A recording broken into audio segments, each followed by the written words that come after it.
Hello दोस्तों, मैं आशुतोष आज आपके लिए अपने complete course of psychiatric nursing में चौथा लेक्चर लेने के लिए आया हूँ। तो आइए दोस्तों पढ़ते हैं। Learning objective, classification of organic mental disorder इसमें पढ़ेंगे। पहला लर्निंग ऑब्जेक्टिव। दूसरा लर्निंग ऑब्जेक्टिव क्या है? डिलीरियम पढ़ेंगे डिटेल में। तो क्लासिफिकेशन में जो ऑर्गेनिक मेंटल डिसऑर्डर है उसको F00 से F09 के बीच में क्लासीफाई करते हैं। इसमें पहला है हमारा डेमेंशिया एंड अल्जाइमर्स डिजीज़ होता है। उसमें जब डेमेंशिया हो जाता है उसको डेमेंशिया एंड अल्जाइमर्स डिजीज़ बोलते हैं। F01 वेस्कुलर डेमेंशिया, जो हमारे वेसल्स में, ब्रेन की वेसल्स में कुछ गड़बड़ी की वजह से डेमेंशिया होता है उसको ब्लड वेसल्स में, तब उसको हम लोग वेस्कुलर डेमेंशिया बोलते हैं। F02 dementia and other disease classified elsewhere, means किसी और बीमारी के कारण अगर डेमेंशिया होता है, जैसे HIV, Huntington's chorea, Pick's disease, इस तरह की बीमारियों में अगर हमको डेमेंशिया होता है तो उसको हम dementia and other disease classified elsewhere में डाल देते हैं। F03 अनस्पेसिफाइड डेमेंशिया, जब हमको ऊपर तीनों में F00, F01, F02 में समझ में नहीं आ रहा है किस में डालना है, तो साइकियाट्रिस्ट यूजली F03 प्रेफर करते हैं। F04 organic amnestic syndrome not induced by alcohol and other substances. Organic amnestic syndrome, भूलने की बीमारी जो होती है, F04 में यूजली हम क्लासिफाई करते हैं जब ऑर्गेनिक कॉजेज के द्वारा होता है। F05 delirium not induced by alcohol and other psychoactive substances. अगर अल्कोहल और किसी साइकोएक्टिव सब्सटेंसेस के द्वारा डिलीरियम नहीं होता है तो उस डिलीरियम को हम F05 में रखते हैं, जो ऑर्गेनिक कॉज के द्वारा डिलीरियम होता है। F06 other mental disorder due to brain damage and due to physical disease.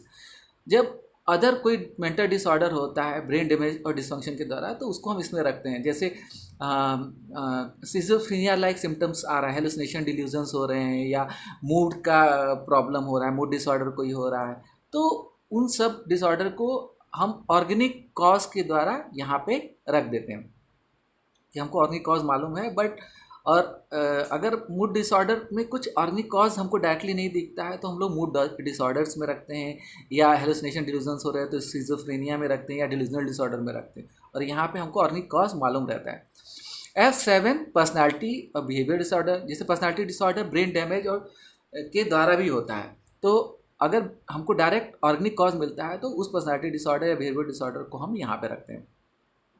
F09 unspecified organic और सिम्टोमेटिक मेंटल डिसऑर्डर, हमको ब्रेन में कुछ एबनॉर्मेलिटी दिख रही है जिसकी वजह से हमको सारे सिम्टम, बट हम ऊपर F00 से F07 के बीच कहीं क्लासीफाई नहीं कर पाते हैं, तो उन ऑर्गेनिक मेंटल डिसऑर्डर को अनस्पेसिफाइड मेंटल डिसऑर्डर्स में हम डाल देते हैं। आगे बढ़ते हैं दोस्तों, डिलीरियम पढ़ते हैं डिटेल में। डिलीरियम वर्ड लैटिन वर्ब डिलीरियो से आया है, उसका मतलब होता है टू बी क्रेजी, मतलब पागल हो जाना। ये फिर से डिलीरा वर्ड से लिया है, इसका मतलब furrow. Furrow mean severe depression, मतलब बड़ा सा गड्ढा जिसमें आदमी गिर गया, निकलने की कोशिश कर रहा है, निकल नहीं पाया, to go out of furrow. Delirium is characterized by acute decline both level of consciousness cognition. कैसे आप डिलीरियम पहचानते? तो इसमें लेवल ऑफ कॉन्शियसनेस कॉग्निशन दोनों में डिक्लाइन हो जाता है, with particular impairment in attention.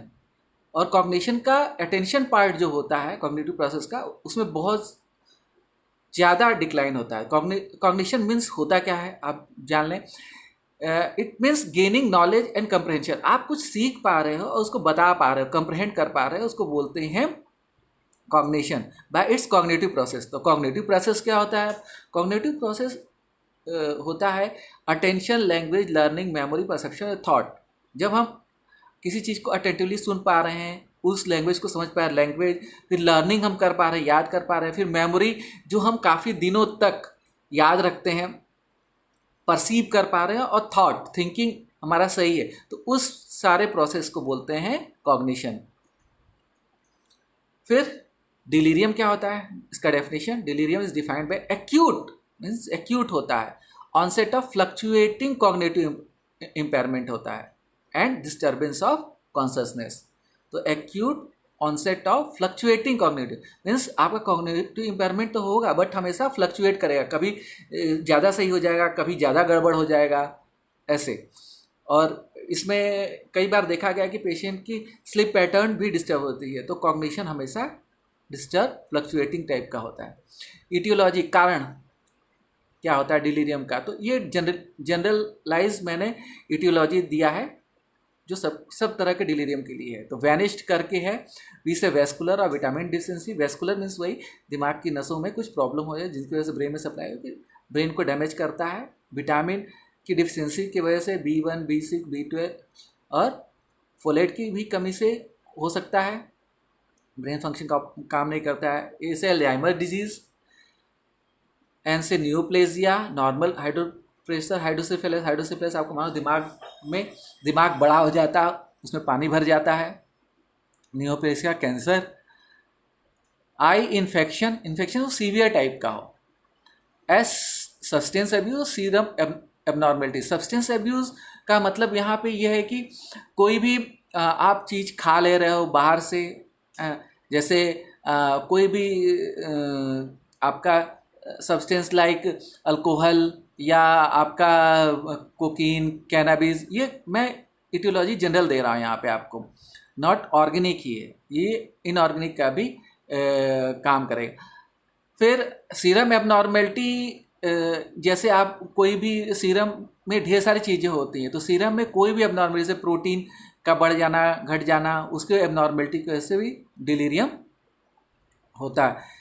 H या सीरम में ये भी होता है, जैसे कुछ केमिकल्स जैसे अमोनिया हो गया जो कि टॉक्सिक केमिकल, उसका बढ़ जाना, इस तरह केमिकल्स का बढ़ा होना भी हम बोलते हैं कि, या क्रिएटिनिन लेवल के बढ़ा होने की वजह से भी डिलीरियम हो सकता है। एच हार्मोन्स या और हाइपरथायरॉयडिज्म, तो इस हार्मोन की कमी और ज़्यादा से भी होता है। ई से इलेक्ट्रोलाइट डिस्टर्बेंस, जैसे कि सोडियम, पोटेशियम, कैल्शियम, मैग्नीशियम, इस तरह के इलेक्ट्रोलाइट्स हमारे ब्लड में होते हैं, उनकी एबनॉर्मेलिटीज़ की वजह से भी या डिस्टर्बेंस की वजह से भी होता है।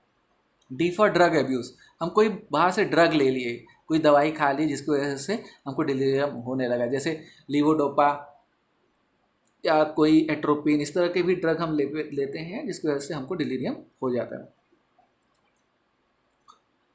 क्लासिकल ट्रायड ऑफ डिलीरियम, तो अब हमसे यूजली एग्जाम में पूछा जाता है क्लासिकल ट्रायड बता दो भाई क्या होता है। तो क्लासिकल ट्रायड में हमेशा जो डिलीरियम होता है एक्यूट होता है, एक्यूट ऑनसेट में होना चाहिए, न कि क्रॉनिक। क्लाउडिंग ऑफ कॉन्शसनेस हमेशा उसमें प्रॉब्लम होगी, क्लाउडिंग टाइप का होगा। जैसे आप एक साफ बादल होता है, फिर बादल साफ होता है आसमान, फिर उसके बाद बादल आ जाता है, तो उसको बोलते हैं क्लाउडिंग। तो इसी तरह हमारी कॉन्शसनेस नॉर्मल होती है, फिर उसमें कुछ कमी आ जाती है तो उसको बोलते हैं क्लाउडिंग। फिर डिसोरिएंटेशन टाइम, पर्सन, प्लेस, मतलब हम किसी को पहचानेंगे नहीं, हम समय नहीं बता पाएंगे क्या समय हो रहा है, प्लेस भी नहीं पहचानते हैं। तो इन तीनों चीज़ों को बोलते हैं क्लासिकल ट्रायड ऑफ डिलीरियम। तो ये आपको हमेशा याद रखना है, एग्जाम्स में पूछा जाता है। What are the important motor symptoms and sundowning. तो पहला है एस्टेक्सिस फ्लैपिंग ट्रेमर, जैसे आप फ्लैप करते हो, हाथ किसी को बुलाते हो, है ना, आप पेशेंट को बोलो कि पेशेंट अपना हाथ सीधे रख ले और अपने हथेली को बोलो कि 90 डिग्री हाथ से रखे।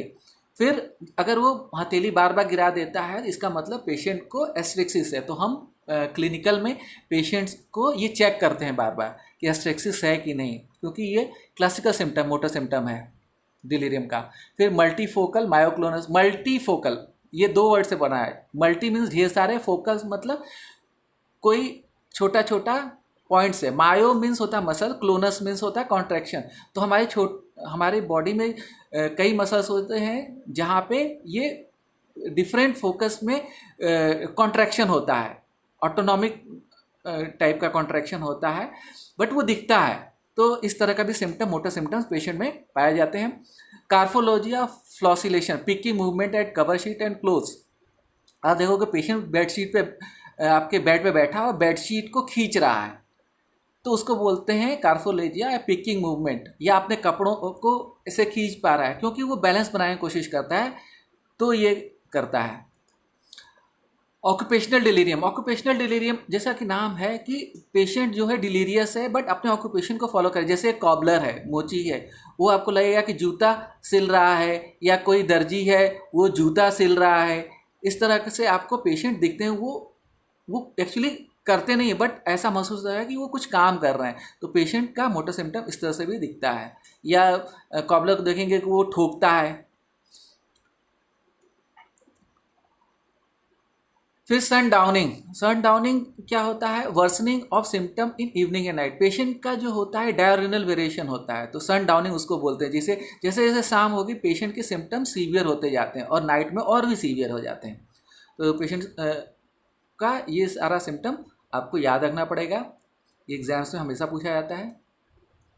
अब पढ़ते हैं ICD-10 का क्राइटेरिया केस कि पेशेंट अगर अल्कोहल और नॉन अदर साइकोएक्टिव सब्सटेंस नहीं लेता है फिर भी वो डिलीरियस है तो F05 में आएगा। F05 delirium not induced by alcohol and other psychoactive.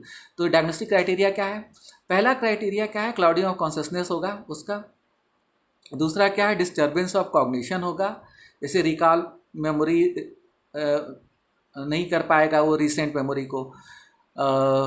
इसमें रिमोट मेमोरी ज़्यादा डिस्टर्ब नहीं रहती है। इसमें डिसोरिएंटेशन होगा, टाइम प्लेस पर्सन। फिर सी क्राइटेरिया क्या है, साइकोमोटर डिस्टर्बेंस, जैसे मैंने आपको बताया। इसमें हाइपो एक्टिविटी हाइपर एक्टिविटी भी हो सकता है। रिएक्शन टाइम भी इसका बढ़ सकता है। पेशेंट आप कुछ पूरा काफ़ी टाइम लगा रहे हो बात करने में। इंक्रीज और डिक्रीज फ्लो ऑफ स्पीच, जैसे फ्लो ऑफ स्पीच उसकी बढ़ भी सकती है और मतलब कम भी हो सकती है। इन्हांस स्टार्टर रिएक्शन, जैसे आपको अचानक से कुछ दिखता है तो आप आंखें बड़ी बड़ी कर लेते हो, तो पेशेंट के सामने जब अप्रोच करोगे तो आप या उससे कुछ पूछोगे तो वो पेशेंट ऐसे रिएक्ट करेगा जैसे कि पहली बार आपको देख रहा है, या कुछ आवाज़ हुई तो उसको ज़्यादा सुनाई देता है तो स्टार्टल रिएक्शन करता है, आंखें बड़ी बड़ी करके देख लेता है कि हाँ ये क्या हो रहा है, वो समझने की कोशिश करता है क्योंकि पेशेंट का कॉग्निशन डिस्टर्ब है। तो हम पेशेंट को इस तरह पहचानेंगे। Then disturbance of sleep awake cycle, और इसमें स्लीप अवेक साइकिल कैसे, इंसोम्निया पेशेंट रात को नींद ना आए, या नॉक्टर्नल वर्सनिंग ऑफ सिम्टम्स, शाम को नॉक्टर्नल मीन्स नाइट होता है तो शाम को रात में उसके सिम्टम और वर्स हो जाए, या disturbing dreams and nightmares, patient को ड्रीम्स भी आ सकती हैं जो उसको सोने में प्रॉब्लम करे, या नाइट मेयर्स बुरे सपने भी आ सकते हैं, विच में कंटिन्यूअस हेलुसिनेशन और इल्यूजन आफ्टर अवेकनिंग। और उठने के बाद पेशेंट हेलुसिनेट भी करता है, उनको वो चीज़ें भी दिखाई देने लगती हैं या सुनाई देने लगती हैं जो कि नहीं है, या इल्यूजन्स भी होते हैं कि जो चीज़ें दिख रहे हैं उसको, जैसे रस्सी लटकी हुई तो उसको वो सांप समझेगा। तो इस तरह के सिम्टम भी पेशेंट को होने लगते हैं। फिर symptoms have rapid onset and show fluctuations over the course of the. Rapid onset हम आपको हमेशा याद है कि जो सिम्टम हो बहुत रैपिड होते हैं और हमेशा फ्लक्चुएट करते हैं जैसे जैसे दिन के हिसाब से। सवेरे कम होंगे, शाम को ज़्यादा हो जाएंगे, रात में और भी ज़्यादा हो जाएंगे। There is a objective evidence from the history, physical and neurological examination और लेबोरेटरी से। हमको हमेशा हिस्ट्री मिलेगी कि हिस्ट्री से कुछ कि हाँ इसको चोट लगा था, इसने कुछ खाया था, इस तरह की हिस्ट्री, या फिजिकल और न्यूरोलॉजिकल एग्जामिनेशन से हम पेशेंट को बता सकें हाँ उसको कुछ मोटर सिम्टम्स भी ऐसे। और लेबोरेटरी टेस्ट में हम ढेर सारे लेबोरेटरी टेस्ट करते हैं, उसके वजह से भी हम कंफर्म कर पाते हैं कि पेशेंट को कुछ अंडरलाइंग सेरेब्रल और सिस्टमिक डिजीज़ है। तो ये सब प्रेजेंट है तो पेशेंट को ए से ये एज्यूम कर लेते हैं और क्लिनिकल मैनिफेस्टेशन देख लेते हैं ए से डी के बीच में, तो इससे हम कोरिलेट कर पाते हैं कि हाँ पेशेंट को हम क्लिनिकल मैनिफेस्टेशन ए से डी तक के बीच में और एफ का क्राइटेरिया फिक्स करता है तो हम पेशेंट को बोल देते हैं कि हाँ ये डिलीरियस है। बाकी इसका ड्यूरेशन क्या होगा, ड्यूरेशन हमेशा देखा गया है कि डिलीरियम जब भी होगा वो 6 महीने से कम में ही होता है। अगर ड्यूरेशन हमें इस तरह का पेशेंट सिम्टम शो कर रहा है और 6 महीने से ज़्यादा हो जाता है तो हम उसको डिलीरियम नहीं बोलेंगे, तब वो डेमेंशिया की तरफ मूव कर पाएगा। तो ये सारे सिम्टम्स कई बार होता है, ये तो यूजली 1 सप्ताह के लिए या 3 दिन 5 दिन या 2 दिन के लिए रहता है, बट कई बार ऐसा होता है कि काफ़ी महीने तक भी हो सकता है, कई केसेस पाया गया है। तो मगर उसका ड्यूरेशन महीनों तक होता है तो उसका ड्यूरेशन अगर 6 महीने से कम है तभी हम डिलीरियम बोलेंगे, अगर ज़्यादा हो जाता है तो हम उसको डिलीरियम नहीं बोलेंगे। तो आगे बढ़ते हैं दोस्तों। लेबोरेटरी टेस्ट क्या क्या होता है, CBC and blood glucose level, urine analysis, serum electrolyte, ABG analysis, LFT KFT, serum TSH, serum vitamin B12, folate level, x ray, EEG, CT scan, MRI, ECG, ये सारे टेस्ट हम करते हैं। CSF examination, cerebrospinal fluid का, जैसे हम कहते हैं कोई इन्फेक्शन पाने के लिए यूरिन पोरफायरिन्स, यूरिन में पोरफायरिन्स को भी खोजते हैं हम। ड्रग स्क्रीनिंग करते हैं, कुछ ड्रग तो नहीं लिया, VDRL और HIV टेस्टिंग भी करते हैं। तो आगे बढ़ते हैं, इन सब टेस्ट जो भी हमको लगता है हम कॉज फाइंड आउट करना चाहेंगे।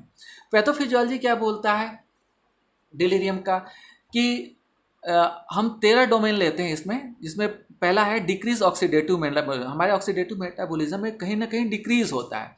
फिर reduced cholinergic function, reduced acetyl choline हो जाता है या उसका फंक्शन कम हो जाता है। डोपामिन हमारे जब ये एसीएच और डोपामिन ये सारे क्या है, न्यूरोट्रांसमीटर हैं। जितने भी हम बात करते जा रहे हैं, एसीएच क्या है, न्यूरोट्रांसमीटर, इसकी कमी हो जाती है। या डोपामिन न्यूरोट्रांसमीटर है, उसी कमी। न्यूरोट्रांसमीटर ये होता है जैसे हम ब्रेन में सिग्नल्स भेजते हैं तो उसमें कोई तो केमिकल चाहिए होता है, तो वो सिग्नल एक न्यूरॉन से दूसरे न्यूरॉन तक जाने को हम कुछ केमिकल इस्तेमाल कर उसको बोलते हैं न्यूरोट्रांसमीटर्स, एक न्यूरॉन से दूसरे।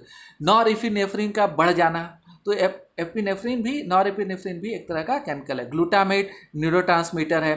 सीरोटोनिन भी एक न्यूरोट्रांसमीटर है। तो ग्लूटामेन का अगर ज़्यादा हो जाना है, सीरोटोनिन का इम्बैलेंस हो जाना है, या गाबा का इम्बैलेंस हो जाना है, डिक्रीज बीटा इंडोर्फिन, हम बोलते हैं इंडोर्फिन क्या है, अच्छा हार्मोन, अगर इसकी कमी हो जाए तो भी डिलीरियम होता है। जैसे डिलीरियम पेशेंट में यूजली देखा गया है। एबनॉर्मल सिग्नल ट्रांसडक्शन भी देखा गया है इसमें। एबनॉर्मल सेकेंड मैसेंजर का भी देखा गया है। एबनॉर्मल सेकेंड मैसेंजर भी होता है न्यूरोट्रांसमीटर में जो हेल्प करता है फर्स्ट मैसेंजर के साथ। Change in blood brain barrier permeability, blood हमारी परमेबिलिटी होती है जो एंडोथेलियल होते हैं ब्रेन के, उसमें भी हम परमेबिलिटी में भी गड़बड़ी देखते हैं कि हमारी ब्लड ब्रेन बैरियर उसमें भी परमेबिलिटी में गड़बड़ी आएगी। Endocrine thyroid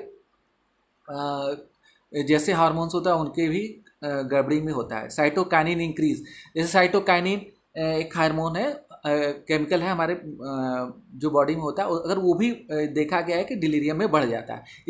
elevated serum ammonia level, तो सीरम अमोनिया लेवल भी हम देखते हैं कि डिलीरियम में बढ़ा हुआ। तो ये सारा हाइपोथेसिस है कि ऐसा होता है, अभी तक कोई कंफर्म हमको बताया नहीं गया है। आइए थोड़ा बहुत न्यूरोट्रांसमीटर के बारे में जानते हैं कि क्या न्यूरोट्रांसमीटर करता है, क्यों हो जाता है ऐसा, पैथोफिजियोलॉजी थोड़ा डिटेल में।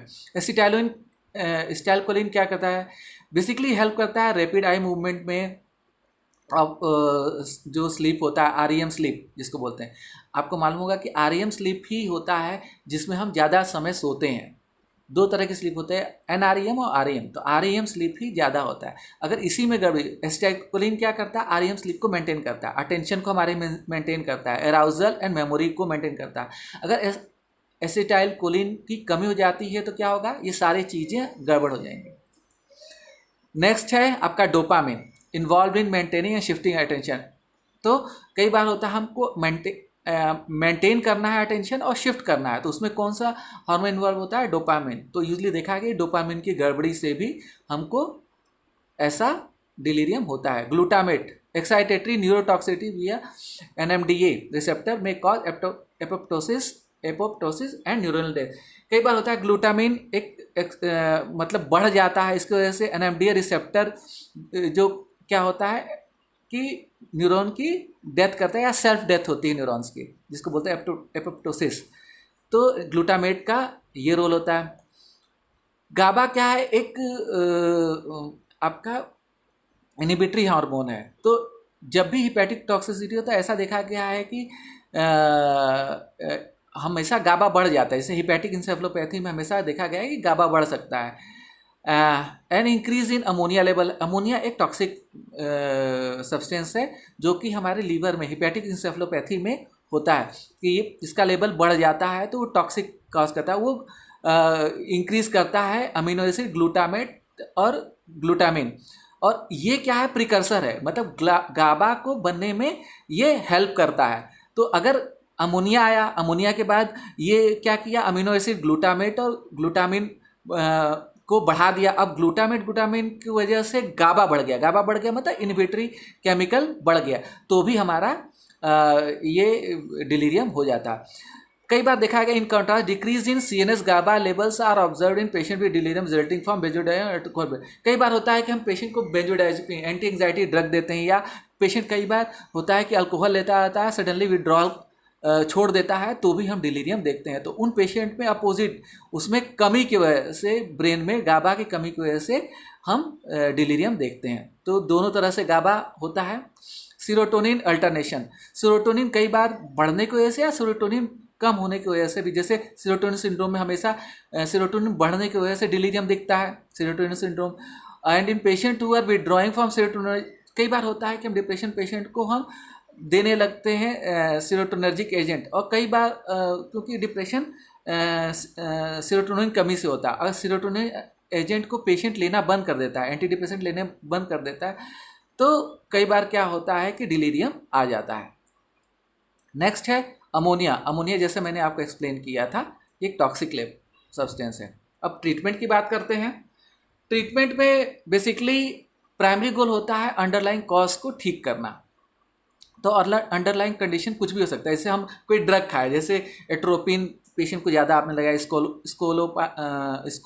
स्कोपोलामीन आपने ज़्यादा दे दिया पेशेंट को, तो उस कंडीशन में भी पेशेंट डिलीरियस हो जाता है। उसके लिए हम क्या है, हम उसके लिए कोलिनर्जिक ड्रग देना चालू कर देते हैं, जैसे फाइसोस्टिग्मिन सैलिसाइलिक। तो कैसे देते हैं, 1 से 2 मिलीग्राम से ही स्टार्ट करते हैं इंट्रावेनसली। जैसे पेशेंट आपका मालूम चल गया कि ये एट्रोपिन को ऐसा है, तो हम क्या करेंगे, 1 से 2 मिलीग्राम डॉक्टर प्रिस्क्राइब करते हैं, तो 1 से 2 मिलीग्राम इंट्रावेनसली हम दे दिए। अगर पेशेंट का फिर भी नहीं ठीक होता है, 30 मिनट बाद हम फिर से उसको दे सकते हैं। तो इसी तरह मैक्सिमम डोज तक हम जाते हैं। Other important goal to treat physical, sensory और इन्वायरमेंटल कॉज। हम फिजिकल कॉज को देखते हैं, कोई फिजिकल कॉज तो नहीं है, उसको भी ठीक करने की कोशिश करते हैं। सेंसरी कॉज तो कुछ नहीं है, या इन्वायरमेंटल सपोर्ट भी करना चाहते हैं पेशेंट को, जिसको ऐसे डिलीरियम हो सकता है। डिलीरियम समटाइम्स कई बार होता है कि पेशेंट कई बार कैटरेक्ट सर्जरी में चला जाता है, तो उनको अब कैटरेक्ट सर्जरी तो आँख पे तो वो पट्टी बांधेगा ही, आप उसको एक पैच लगाते हैं हम लोग, तो उसकी वजह से पेशेंट काफ़ी दिनों तक देखता नहीं है, जिसकी वजह से भी डिलीरियम होने लगता है। तो उसको बोलते हैं ब्लैक पैच डिलीरियम। तो उन पेशेंट को क्या करना चाहिए कि आप जब भी आँखों कवर करते हो, या तो उसको थोड़े समय बाद एक हटा लो, फिर दूसरा हटा लो। अगर दोनों हाथ की आँख की कैटरेक्ट सर्जरी है, या एक आँख में भी सर्जरी है, तो आप पिन होल कर सकते हो कि आप जो पैच लगा रहे हो उसमें छोटे छोटे छेद कर दो, जिसमें थोड़ा थोड़ा स्टिमुलस पेशेंट को मिलता रहे। तो इस तरह के डिलीरियम, ब्लैक पैच डिलीरियम को हम ठीक कर सकते हैं। नेक्स्ट है आपका 2 मेजर सिम्टम्स के ऊपर हम डिलीरियम में बहुत ज़्यादा फोकस करते हैं। पहला है साइकोसिस, दूसरा है इंसोम्निया। इसमें साइकोसिस के लिए हम हमेशा एंटीसाइकोटिक ड्रग देते हैं। तो हेलोपेरिडॉल बहुत कॉमन ड्रग है, इसको निडॉल या के नाम से हम बोलते हैं, या हेल्डॉल के नाम से बोलते हैं। तो इस इंट्रामस्कुलरली 2 to 6 मिलीग्राम हम दे देते हैं पेशेंट को 1 घंटे में। पेशेंट एजिटेटेड होता है तो हम फिर से रिपीट, बट मैक्सिमम डोज तक जाने के बाद हम बंद कर देते हैं। फिर सेकेंड जनरेशन एंटीसाइकोटिक भी हम कई बार देते हैं। अगर साइकोसिस पेशेंट को है तो रिस्पेरिडॉन, क्लोजापिन, ओलेंजेपिन तरह के ड्रग भी देते हैं। जिप्रासिडोन एक एंटीसाइकोटिक ड्रग है, उसको हम यूजली अवॉइड करते हैं, क्योंकि इसका जो इफेक्ट है एक्टिवेटिंग होता है, तो पेशेंट और डिलीरियस हो जाता है। तो जिप्रासिडोन ड्रग है, उसको हमेशा साइकेट्रिस्ट क्या है अवॉइड करते हैं, पेशेंट डिलीरियस है तो। नेक्स्ट है फिनोथियाजिन्स। ये फिनोथियाजिन्स भी डिलीरियस पेशेंट में साइकेट्रिस्ट अवॉइड करते हैं, क्योंकि ये भी कॉज करता है एंटीकोलिनर्जिक एक्टिविटी को। आपको मालूम है कि एंटीकोलिनर्जिक एक्टिविटी, जैसे आप जैसे देखे थे कि एट्रोपिन के केस में था कि वहाँ बढ़ जाती थी एंटीकोलिनर्जिक एक्टिविटी, तो उसमें हमको क्या कोलिनर्जिक ड्रग देना पड़ता है। तो इस केस में भी फिनोथियाजिन्स जो क्या है एंटीसाइकोटिक ड्रग है, तो इसमें भी वो बढ़ जाता है। तो फिनोथियाजिन्स भी हमको अवॉइड करना चाहिए। दूसरा क्या है, इंसोम्निया। इंसोम्निया हम बेसिकली उन एंटी एंग्जाइटी ड्रग से, बेंजोडाइज़ेपिन्स या एंटी एंग्जाइटी ड्रग से ठीक करते हैं, जो कि शॉर्ट और इमीडिएट इंटरमीडिएट हाफ लाइफ की होती है। जैसे लोराजिपान, उसका शॉर्ट, ये इंटरमीडिएट लाइफ ही होता है। तो 1 से 2 मिलीग्राम दे दिया सोते समय, तो उसके जो स्लीप की प्रॉब्लम होती है पेशेंट को, जैसे नींद नहीं आ रही किसी कारण से, तो पेशेंट सो पाता है। बट हमको बेंजोडाइज़ेपिन्स विथ लॉन्ग लाइफ हमेशा अवॉइड करना चाहिए, और या बार्बिट्यूरेट्स दे रहे हैं तो वो भी अवॉइड करना चाहिए। जैसे क्लोरडाइऑक्साइड होता है, पेशेंट को हमको अवॉइड करना चाहिए। बट कई बार होता है कि हम अल्कोहल वाले पेशेंट को ट्रीट करते हैं, तो क्लोरडाइऑक्साइड देना पड़ता है, तो या डायजेपाम देना पड़ता है। तो उस केस में क्या करना चाहिए कि हम उसको कंटिन्यू रखते हैं, क्योंकि हमारा मेन कॉज तो अल्कोहल विड्रॉल ही था। तो उस केस में हम continue long life, half life वाला भी बेंजोडाइज़ेपिन्स देते हैं। नेक्स्ट है डिलीरियम स्टेज का by intractable medical illness. Intractable का मतलब ये होता है कि नॉट मैनेजेबल, कोई भी मेडिकल इलनेस है वो मैनेज नहीं हो पा रहा है मेडिकली, हम उसका कॉज नहीं जान पा रहे किस कारण से ऐसा हो गया है। तो उस समय हम क्या है ईसीटी को करने लगे, इलेक्ट्रोकन्वल्सिव थेरेपी, कि हम पेशेंट को सीजर्स के द्वारा, seizure means artificial seizure, electroconvulsive therapy क्या है, हम पेशेंट को करंट प्रोड्यूस करते हैं जिसके वजह से सीजर आता है और पेशेंट ठीक हो जाता है, बट हम रूटीन इसको नहीं फॉलो करते हैं। नेक्स्ट है if delirium is cause by severe pain और डिज्निया। अगर पेशेंट को सीवियर पेन और डिज्निया की वजह से, सांस लेने तकलीफ की वजह से है, तो हम ओपियोइड्स या सिडेटिव ड्रग्स या एनाल्जेसिक्स भी दे सकते हैं, तो जिससे पेशेंट ठीक हो जाए। अब बात करते हैं स्पेशल पॉपुलेशन, जैसे पार्किंसंस किसी को है। अब आपको मालूम है कि पार्किंसंस डिजीज़ क्या होता है, इसमें हेरिडिटी, ब्रेडिकाइनेशिया, ये सब सिम्टम्स होते हैं। तो एंटी पार्किंसन एजेंट जो होते हैं पार्किंसंस डिजीज में, वो भी क्या करते हैं कि डिलीरियम कॉज करते हैं। तो हमें क्या फोकस करना पड़ेगा, या तो हम पेशेंट का डोज कम कर दें डिलीरियम का, जैसे एंटी पार्किंसन लीवोडोपा हम देते हैं पार्किंसन डिजीज में, तो उसका लीवोडोपा का हम डोज कम कर देते हैं, या उसका डोज कम नहीं हो पा रहा है तो हम क्या करेंगे कि हम उसको दूसरा ड्रग जैसे क्लोजापिन पे हम शिफ्ट कर लेते हैं अगर नहीं हो पा रहा है तो। नेक्स्ट है if the patient not able to tolerate alternative antipsychotic. तो अगर हम क्लोजापिन क्या है, एक एंटीसाइकोटिक ड्रग है, अगर एंटी पार्किंसन ड्रग को कम करके लीवोडोपा जैसे है उसका डोज नहीं कम हुआ तो हम क्लोजापिन पे आ गए, और क्लोजापिन भी मान लीजिए तो हम दूसरे और एंटीसाइकोटिक ड्रग पे शिफ्ट हो जाते हैं जैसे क्यूटियापिन। तो ये रहा दोस्तों हमारा treatment of delirium. Thank you for the lecture. तो